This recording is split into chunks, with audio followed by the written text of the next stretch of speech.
দৈনিক কঠোৰভাৱে মানি চলক কেইটামান গুৰুত্বপূৰ্ণ নিয়ম। নিৰোগী আৰু সুস্বাস্থ্য লাভ কৰাৰ লগতে বৃদ্ধি হ'ব আপোনাৰ আয়ু। এক গৱেষণা অনুসৰি দৈনিক দিনৰ ভাগত অকণমান শুই দিলে স্মৃতিশক্তি বৃদ্ধি হোৱাৰ লগতে হৃদৰোগৰ সম্ভাৱনাও হ্ৰাস হয়। ৰাতিপুৱা শুই উঠাৰ পিছত বিশেষকৈ শীতকালত মানুহৰ টোপনি ভাৱ আঁতৰ নহয়। টোপনিৰ পৰা উঠি আহিবলৈ মন নাযায়।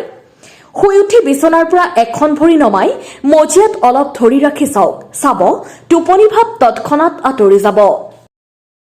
বহু মানুহৰ নিশা টোপনি নাহে বা দেৰিকৈ আহে। কম টোপনি স্বাস্থ্যৰ পক্ষে হানিকাৰক। নিশা টোপনি নাহিলে 1 মিনিট সময় চকু দুটা খৰকৈ খোলাজোপা কৰক। এনে কৰিলে খুব সোনকালেই টোপনি আহিব। গান মানুহৰ বাবে ঔষধ স্বৰূপ। গানে মানুহক প্ৰফুল্লিত কৰে।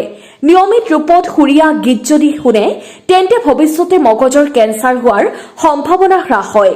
পেটত যদি গেছৰ সমস্যা হয় তেন্তে আহাৰৰ পাছত 4টামান তুলসী পাত চুবাই খাই এগিলাচ কুহুমীয়া গৰম পানী পান কৰিব।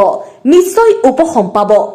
পানী মানুহৰ প্ৰাণ। ৰাতিপুৱা খালী পেটত যদি পানী পান কৰে তেন্তে শৰীৰ সজীৱ হ'ব, শক্তিশালী হ'ব, কৰ্মত মনোযোগ বাঢ়িব আৰু শৰীৰৰ বিভিন্ন অংগৰো উপকাৰ সাধন হ'ব।